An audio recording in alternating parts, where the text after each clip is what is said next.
Hey everybody, this is the Drive On Podcast, where we talk about issues affecting veterans after they get out of the military. I'm your host, Scott DeLuzio, and now let's get on with the show. Hey everyone, thanks for joining us on the Drive On Podcast. Today we have a friend from high school. Actually, we graduated high school together, and I don't really know about you, but I don't really want to think about how long ago that was. I start feeling old when I start thinking about how long ago that was. But anyways, Kim is an Air Force vet who has been involved with a lot of different causes since getting out of the Air Force. And she's here today to talk a little bit about her story and all the things she's been up to. So, Kim, welcome to the show. And why don't you tell us a little bit about yourself? Yeah, sure. So first, thanks for having me. Absolutely. Let's see. So I grew up in Glastonbury, Connecticut, and I joined the Air Force, and I was in for 10 years. I had one deployment. I always like to start off with, I am not a combat veteran. And a lot of people are like, well, how did you end up with PTSD? And it was while I was deployed, I worked with the Human Remain missions, and I kind of took that home with me. And I don't know. I did everything that I was supposed to do. I joined the military to go to school. I ended up finishing my degrees before I got out. I had a job lined up, an amazing job. I was working with Child Savings Institute in Omaha, Nebraska. I transitioned right into that job day one out of the military. But life threw me a few curveballs, and just things got difficult. And my transition going from 10 years in the military to the civilian world was a rocky one to start for a few years, actually. Okay. Yeah. And so tell us a little bit about the kind of that transition, kind of the some of the struggles that you kind of went through during that time when you were transitioning between your military career and trying to reintegrate back into the civilian world. Yeah. So reintegration. So I had a job and I was working as a teacher at the Child Savings Institute. And I got along with everyone pretty well. There's a few girls that I met that I'm still friends with to this day. But I noticed right away that I had a hard time fitting in with the other girls. I was just, my personality, I guess, was, I don't know. How do you describe it? I guess too much, I don't know how to, I guess in the military, when we talk to each other, we skip the fluff. We get straight to the point. Sure. And no one's offended by it. But in the civilian world, it's not quite the same. And so just even that was different for me. It's a bit more intense when you're dealing with a military, like a veteran, where, like you said, you skip the fluff. You kind of just get right to the point. It's you don't beat around the bush at all. You're just going straight to whatever it is that you're trying to talk about or whatever. Right. And then I'd noticed a few other small differences. If say we had a meeting at the end of the day and everyone had to stay 15 minutes later, some of the women, I don't mean to offend anyone, but some of the women, you would think it was the end of their world. I mean, God forbid they had to stay 15 minutes. And I can just remember, working 24 hours straight. And I sort of thought it was a joke. And I don't know if I vocalized it or not. Knowing me, I probably did. And that too creates a difference. Because another thing. So that leads me to another thing I noticed in the military. We're not offended by things. We're used to being around very, very strong personalities from all walks of life, all over the world. And we laugh at each other more than anything. We don't get offended by each other. And that was another thing that I really had a hard time getting used to with civilians and fitting in with them. I just kind of, I don't know. I had a rocky start. It seems like these days people get offended by just about everything. It's almost like you can get offended by getting offended, and Yeah. it's Yeah. Yeah. Yeah. just like so much of that going on. And you're absolutely right. In the military, it's a completely different world where, you can call people names and it brushes right off of them, and it's as if it's just a normal part of life. Yeah. Yeah. Well, even just small things you don't think of, say like another teacher's late. I'll be like, hey, you got to be on time. You can't be here late. In the military, we'd laugh at it. And in the civilian world, it was like, I can't believe she had the nerve I was just 5 minutes late. What's the big deal? And in the military, that's like, if you're not there 20 minutes early, you're already late. Exactly. Yeah. And I think I was just too military when I got out. I'm not sure. But well, I think in a way that's a good thing that you kept some of that, because, things like being on time, like that's not a bad thing. No, I know. I can't, I'm never going to say like, oh, like, you're on time too much. You know what I mean? Like that's a good thing. Yeah. So. Yeah. But, it ended up, it was okay. There was a few personality clashes, differences, whatever. But then, life happens also. And I ended up inheriting 2 children overnight. They were my niece and nephew, and both their parents passed away. And so I went from 2 to 4 children, which then made me quit the job that I had worked for to stay home. And my husband, who was in school, quit school to go to work. We sold our house out in Nebraska, and then we moved across the country to be closer to family. During time of family crisis, you want to be closer to family. And we ended up settling down right outside Dover, Delaware. And, so I just sort of put my life on hold. I think we're really good in the military. If you're struggling with something or something's hard, you can really, really just put that on the back burner and literally numb it out and focus on, the mission that's in front of you. What do you have to get done? And in that case, for me, it became this family needs me, these children need me. And so that became my focus. But while that was my focus for a few years, I was taking, I'd gotten out of the military and I'd gotten retired out for PTSD. And so I was taking all these medications, the typical concoction, the antidepressant, the anti-anxiety, something to sleep, something for nightmares. And, so I took care of the kids. My husband and I, we worked together. We got our family where we needed to be. Everyone's good. Everyone's thriving. And I just turned around one day and I'm like, oh my God, I had put myself aside so much. I had pretty much had my ass kicked by life. I was just exhausted. Sure. I had not reintegrated at all with the civilian world at that point because I just focused on my family, and we moved to a state where I did not know a soul. And I don't know, I just turned around one day and I was one of those veterans on all these medications, and it wasn't okay. And so I had heard about medical marijuana, and I'd heard that veterans were, doing well with it. But for me, okay, so I'm very conservative. And to me, I thought any mother who smoked pot, she must really be a piece of work, And so I believed all the stigmas. I thought it was terrible, but I was desperate, right? And so and plus the meds weren't really working, and it was just taking a toll on me. So I asked my brother-in-law in New Jersey, I said, Danny, can you help me out? You think you can get me some pot, because it's working for all these other veterans. Maybe it's going to work for me. And so I tried it, and it literally, it worked instantly. I felt better. I laughed. I was laughing. I just, I hadn't felt that good and I couldn't remember the last time. And so I was like, okay, I'm going to need you to get me more of this. And so, but because of the stigma and because it's illegal, and I've never broken a law, I've never been arrested.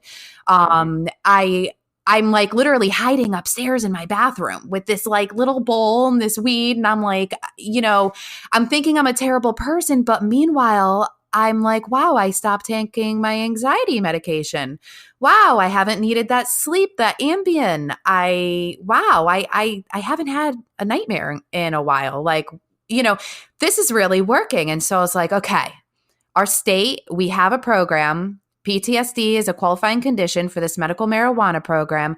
Let me get access. And I already had the diagnosis. This should be easy. I wanted to make an honest woman out of myself. I was afraid I was breaking the law, and I couldn't get access. It was just, the program sucked. It was just so hard to get into the program.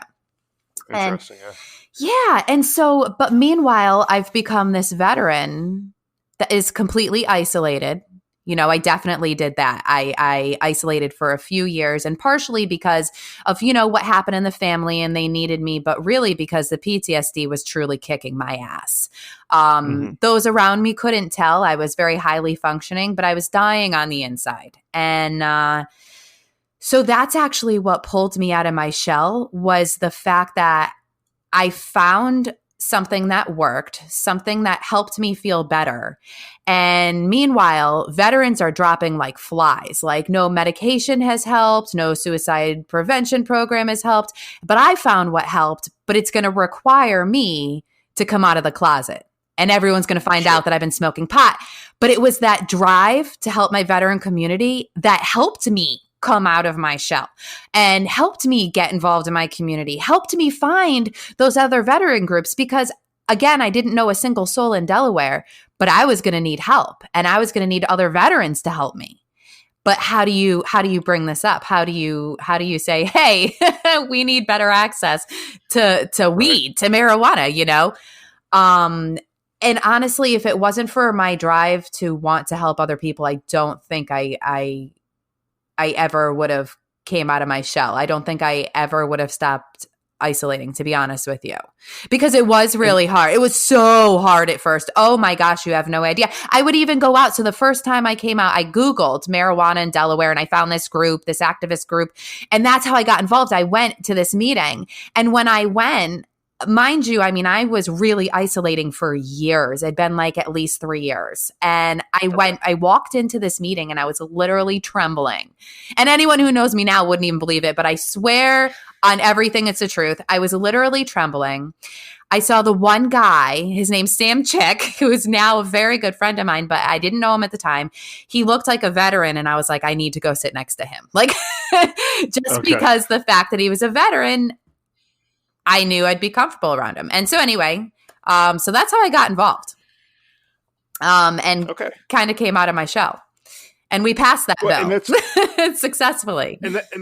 And that's good. Like, I like the way you said that, how you kind of came out of your shell was that kind of drive to help other veterans find kind of the solution that you found. It's sort of going back to your military service, that selfless service that you talk about, where you're trying to put yourself out there in the case that it might help somebody else, hopefully down the road. It's exactly that, but it's also what I didn't realize at the time in all those years is that I needed a mission. When you're in the military, you're doing important stuff. I don't care what your job is. It's contributing somehow to the overall mission. There you have, suspenses you have to meet, trainings, this and that. You get out of the military and all of a sudden, like, what is it that you're doing? What, crazy powerful meaning, or what thing is that you're working on? And for me, helping my veteran community ended up becoming my mission. And it's also what pulled me out of my shell, what got me reintegrated, and I'll tell you another thing, for anybody that is struggling, you need to get involved with other veteran groups. You absolutely need to. These guys and gals have already been through it. They've already done the whole isolating, self-medicating, all that. They can help you. If you can't find a job, let me tell you, if you get involved in the veteran community, they're going to help you find employment. They're going to help you get back on your feet. And we're all fully qualified. Come on. Look, if you could do everything you could do while you were in the military, you can find yourself, you can become strong again, you can heal again, and you can go on and you can find your new mission. And it's not easy, and you do stumble and fall. I've fallen on my face more times than I can count, but you keep getting back up and you keep trying. And now I can walk into any room and I promise you there is no trembling. And that's great too. Like when you look back on all the things that you've done through through your career, your military career, and then, obviously, transitioning then into civilian career, all the things that you've accomplished.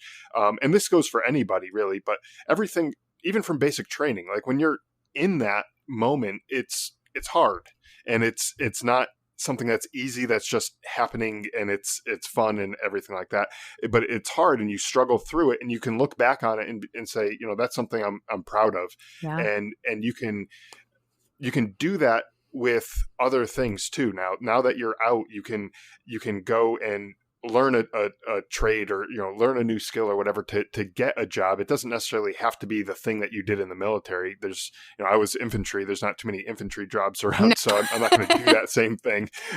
No, but it's translatable. Like the in terms of the effort that went into the training, put that same effort and go through a little bit of that suck, and you can look back, a year or two later and say, like, gosh, I did all that. Like, that's something to be proud of. And then that's that thing that can help drive you to the next, to your next career, or, whatever it is that you end up doing. Yeah.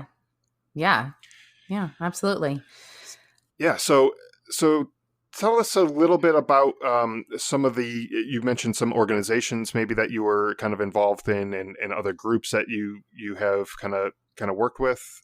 Tell us a little bit about that. Yeah. So I kind of work with all groups. Okay. I am not a cannabis advocate. I am a veteran advocate. And so I will work with different groups, different orgs, and different people working on different legislation as it pertains to veterans. So firearms is something that, a lot of veterans are big on Second Amendment rights. So I work with everyone from local grassroots groups here in Delaware to more recently, I just got back from DC. It was a project. It was called Project DC. It was called the DC Project.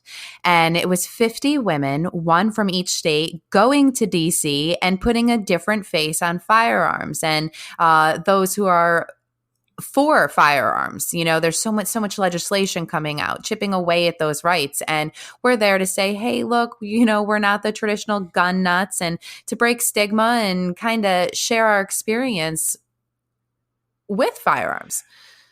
Sure. And you had, so that was just a few weeks ago that you went to DC, and you spoke with, legislators and other people in DC. But recently on Facebook, you shared a story of your time while you were deployed, kind of going off base with another airman, I believe, was the story in a few of the local nationals who kind of went along with you on a journey. Would you mind sharing a little bit of that story as well, and how that sort of kind of relates to the firearms debate? Absolutely. Okay. So while I was deployed for TCN duty, and that was to guard third country nationals. That was supposed to be, and still actually was, my main job. I wore a few hats when I was out there. And so one day our job was simply, we were going to follow these third country nationals. There was 2 of them, and we were going to follow them off base to a cement factory. And it was really simple. All we had to do was make sure it was cement that they were putting into the trucks, and not weapons or explosives, because we don't know if these TCNs are good guys, bad guys, or whatever. And so we went, and it was in the middle of nowhere. And you know how it is when you can drive for miles and miles and miles and miles and not see anyone or anything. And so it was an outdoor cement factory. I'd never been to one of those. The whole place was empty, except for 4 other men were there waiting for us. So it was me, my partner, the 2 third country nationals we were with, and the 4 men we met there. And I couldn't understand their language. They couldn't understand mine. It didn't matter. We had a job to do. And so they backed the trucks up to this like big long hose that empties all the cement, like a big tube that empties all the cement to the truck. And it's kind of takes a little bit of a time consuming process. And I don't really remember how long, but you sit there and you wait for the trucks to fill up for a little while. Sure. And so my partner, he's like, I got to go use the bathroom. And I'm like, you serious, dude? Like, okay, all right, fine, whatever, go. And as soon as he turns the bend, it's this big cement like building. As soon as he turned around, the 6 men literally circled around me, each of them, I don't know, maybe like 20 feet away from me, circled around me. And I was like, what is happening? And so they all started moving in on me. No one said a word. They all started moving in on me, like kind of like closing in on me all at the same speed. And I was not taking any chances. I pulled my M16 right around my shoulder. And you know what's crazy? I never even had to point it at one of them, really. As soon as I pulled it around and I got in position and I got my finger ready to be on that trigger if need be, and it was kind of, I had it kind of pointed at the ground in front of me. Literally at that moment, they all put their hands up, like immediately. We didn't understand each other's language, but they understood that. And so I lined them all up and I waited for my partner to get back, who, by the way, took forever because when he was done, he just stayed over there to chill for a little while. So I'm like standing here with these 6 men, like waiting. So he comes back around. He's like, oh, hey, are we done yet? I'm like, oh my God, you got to be kidding me, right? So whatever. So everything was fine. We get back. I never ended up going on one of those missions again anyways, but I do know this. That day, the only thing that saved me was the fact that I had that M16 with me. I do not know what they were going to do, but that was, I have no idea. And there was no one else around. I mean, we were in the middle of nowhere. And so, no. So you have someone like myself who I've been in the military. I have a pretty little green ribbon. I've shot marksman, sharpshooter, different branches call it different things. Trained by the Department of Defense, the DOD. Yet I get out of the military, and because I choose medical cannabis, medical marijuana, I cannot have a firearm. You cannot legally purchase, possess, or carry a firearm, right? Exactly. So, yeah, and even on the form to, like, when you purchase a firearm, one of the questions, I actually pulled up the form here because I had a feeling this was going to kind of come up in this conversation. Yeah. But so on the form, it says, are you an unlawful user of or addicted to marijuana or any depressant, stimulant, narcotic drug, or any other controlled substance? Which, so... Yeah. To that question, that would be one of those questions like, okay, yeah, so technically it's a yes. Well, it is a yes because it's the federal government asking. Federal law, and so even though I have a medical marijuana card, I'm following doctor's orders or I'm following state laws, it is the one medication in the entire world where you lose your Second Amendment rights.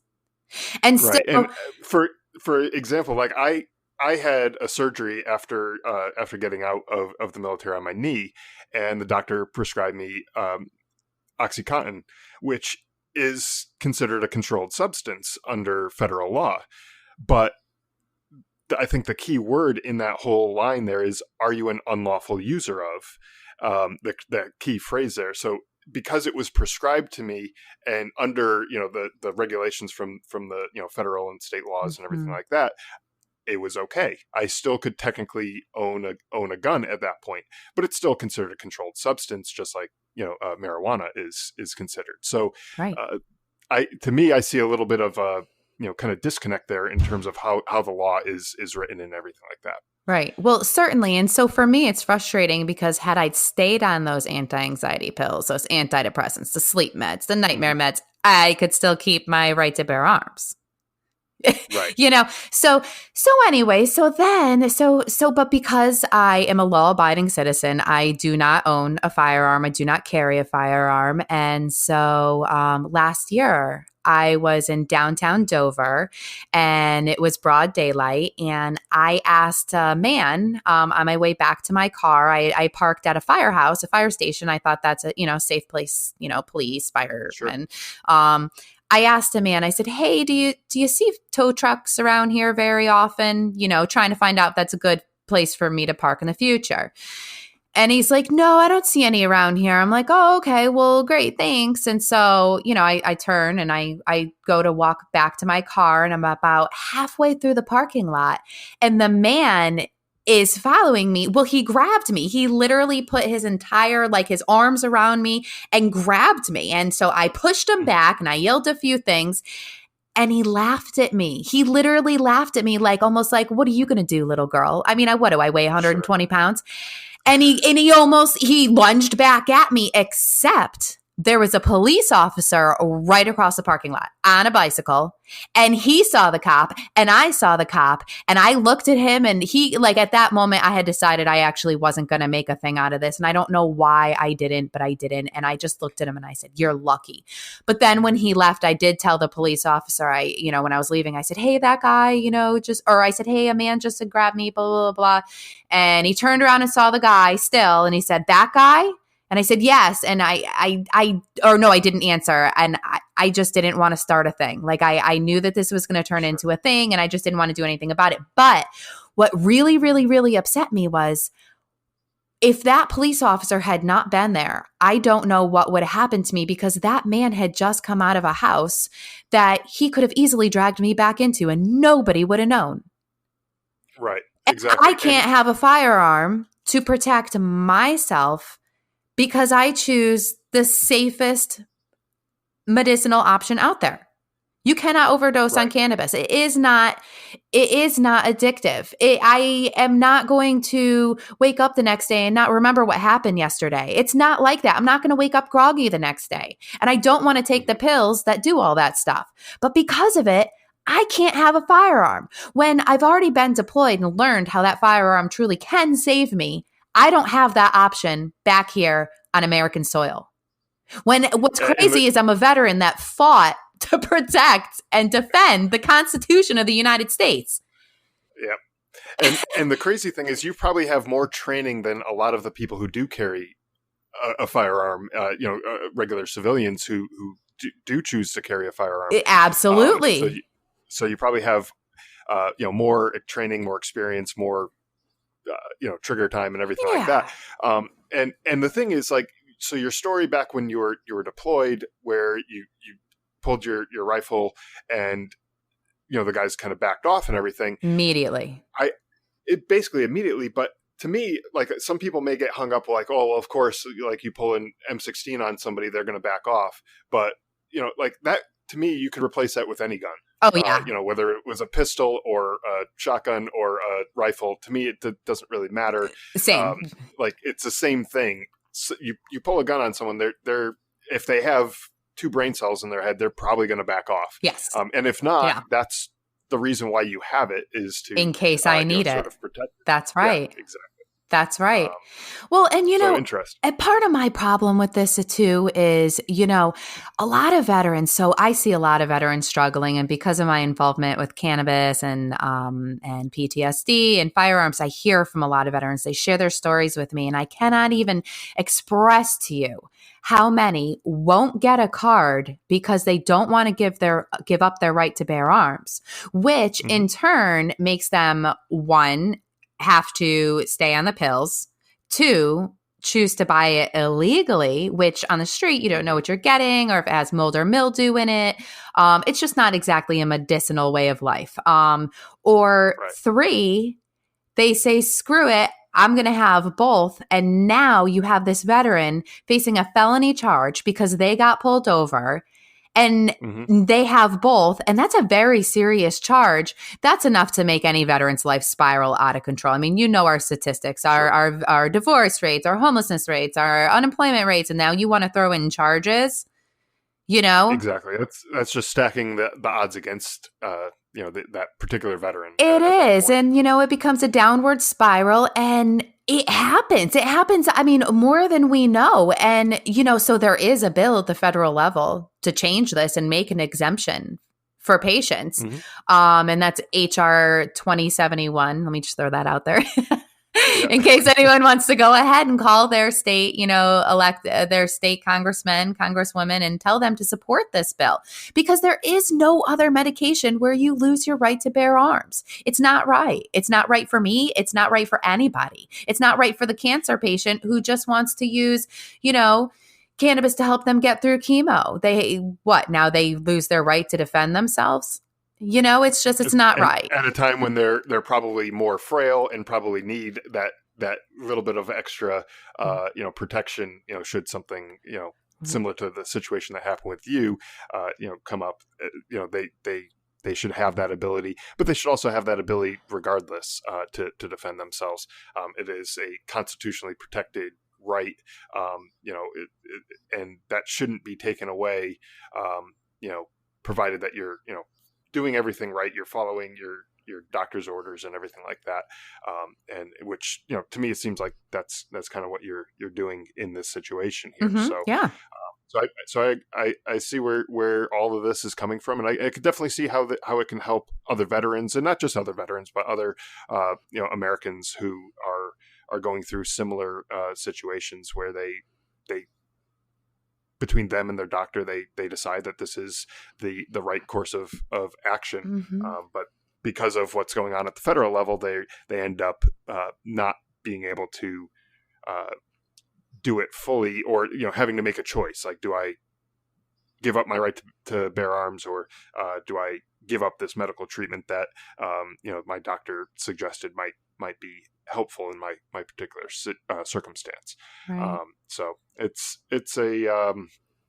interesting how all of this works, and I'm very interested to see how it will end up fleshing out, in the long run, once when some of these bills go through Congress and everything, to see how that ends up working out. Yeah, the odds are definitely stacked against us, but I'll tell you, the two most supportive groups are veterans and police officers.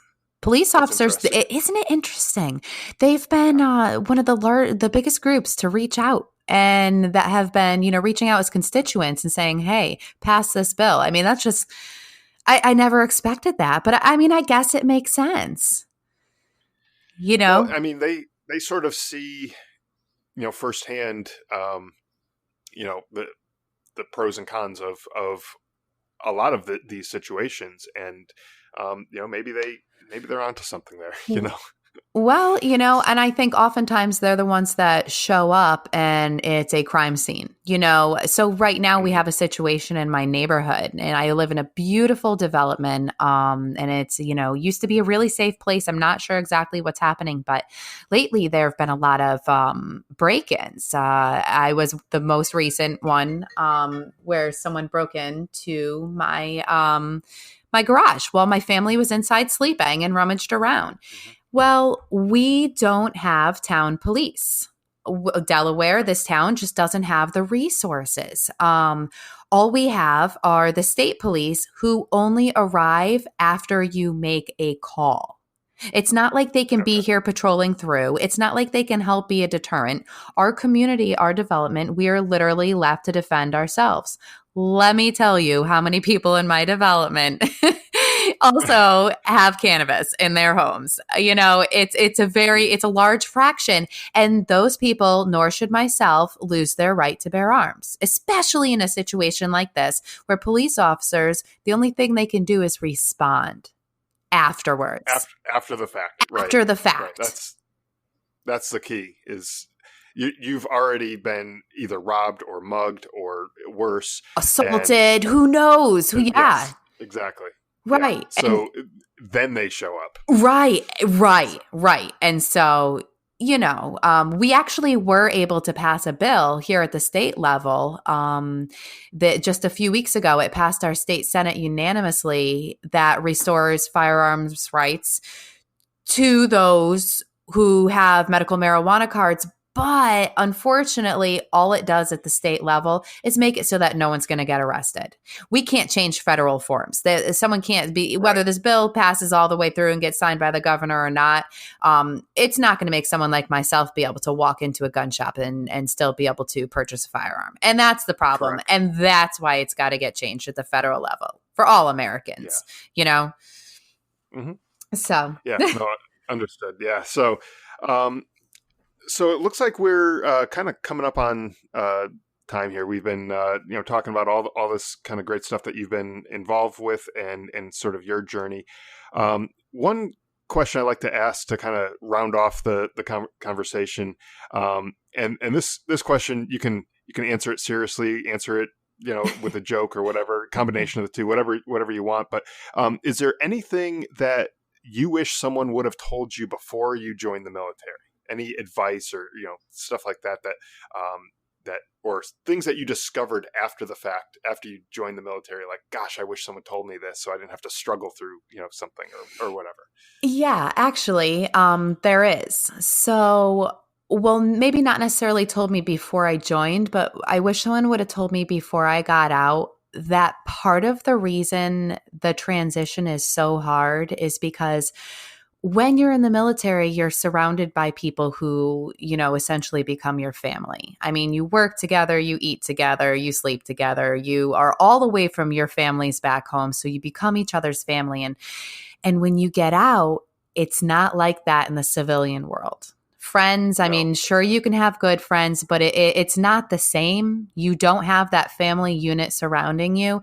And that in itself can be a huge culture shock. And I think that actually greatly contributes to, when veterans aren't prepared for that or don't even consider that happening, it's really hard. I mean, especially if you don't have a strong family unit that you're returning to. For me, the military was my family. And when I got out, I was kind of on my own again. And that definitely helped me stumble and fall plenty of times. But if you keep getting back out there, you find a way, you start making friends again and you find a new family, quite frankly, on top of the own little one you may have yourself. So I never thought I would get back to feeling better. I never thought I would come this far. I wouldn't have believed anyone if they would have told me that it does get better, but it really does. It really does. It does. You just got to try. You got to keep getting out there. It may get worse before it gets better. Oh, well, just keep trying. Do it for yourself. Do it because there are so many more good moments in life to have, and you deserve it. Absolutely. Yeah, I totally agree, and I love that little bit of advice there, in terms of how everyone kind of comes together as a family, especially like on a deployment where you don't have access to call home every day or whatever. You kind of have to lean on each other and be each other's kind of support group. And we have a strange way in the military of supporting each other. You might call each other names and things like that, and just in a way joking around, but it's coming from a place of love. Like you guys are all in it together. You mean well. You may call someone something because they screwed up or whatever, but it's like, all right, I get it. Like this guy, like or gal or whatever, is they got my back, through anything, through the craziest of situations, you've got each other's back. And exactly. And when you get into the civilian world and you realize it's not quite the same, it's like almost heartbreaking, to be honest with you. It is. And the strange thing too about all of that is, like, anyone who's ever been in the military has also been a civilian before being a veteran. And so it's almost like we should know this, but I know. But we don't. What is it? We get retrained. We get retrained in our brains. Like, this is how life is now. Yeah. And then we get out and it's like, wait, no, that's not true. It was like this, but now it's something else. But it's that something else that it was, 5, 8, 10 years ago, 20 years ago when, before you got into the military. And, it's crazy. It is how that all works. But if you're that type of person who's sitting there thinking like, gosh, the civilian world is just so foreign and weird and everything, like, you're not alone, because we all kind of feel that way. I felt that way for the longest time too. And, it's bizarre how that works, but well, one last thing before we wrap this up, you actually mentioned this, last week when we were talking about having you on the show, and you said that tomorrow, actually at the time of this recording, we're recording on July 31st, but tomorrow, August 1st, is the anniversary of Sergeant David Coullard's passing. Yeah. Sergeant David Coulard is also from Connecticut. He was a Marine, and just a real brief info about him. I'm just going to kind of read off of his website. They have a memorial fund set up for him at sergeantdavidcoulard.com. On August 1st, 2005, in a small village northeast of Baghdad, Sergeant David Coulard was part of a 6-man Marine sniper unit on the outskirts of Haditha, if I'm pronouncing that correctly. They were ambushed by a large insurgent force, and all members of their unit were killed. The organization, the Sergeant David Coulard Memorial Fund, was born out of this tragic event, and their pledge is to never forget. If you happen to be in the Connecticut area, and you're listening to this on Friday, September 13th, 2019, this year, they are having a memorial golf tournament to kind of fundraise for this fund that supports veterans and other veteran organizations and a bunch of good stuff like that. If you can't attend the golf tournament, they do have a donation form on the website there, so you can contribute to the fund if that's something that you're interested in. Looks like it is a nonprofit, tax deductible type thing too. So if that's what you're into, you can certainly do that at sergeantdavidcoulard.com, and I'll link that in the show notes too after we're done recording here. But I just wanted to kind of pay a little bit of a tribute to him, and make sure that his memory kind of lives on in our own little way here with this episode. So thank you for Kim for having that great idea to kind of incorporate him with this episode, and we'll have his memory kind of live on a little bit longer through this. So that's right. It was August 1st, 2005 is when that happened. And Coulard was awesome. He was actually, I was friends with him. He is actually the one who convinced me to join the military. He was trying to get me to go Marines, but I was too scared to chicken shit. And so I went Air Force instead, but he is the person who convinced me to join. Wow, that's awesome. Yeah. So wow. Anyway, so that your story is great. I love how you opened up and shared about all that, and I think hopefully that gives a lot of other veterans some inspiration to say things do get better. It's not always going to be a struggle. Like, you might be struggling right now, but there are better times coming if you can just get over this hurdle and get through that. And so I loved how you were able to share all of that. So thank you for that, Kim. Yeah, absolutely. And thank you for having me on. Absolutely. All right. And so that is the Drive On podcast and you can get more information about this episode in the show notes at driveonpodcast.com, and future episodes will be coming out with interviews with other veterans like him, and hopefully you'll tune in and subscribe. Thank you. Thanks for listening to the Drive On podcast. If you want to check out more episodes or learn more about the show, you can visit our website, driveonpodcast.com, or on Facebook, Twitter, and Instagram at Drive On Podcast.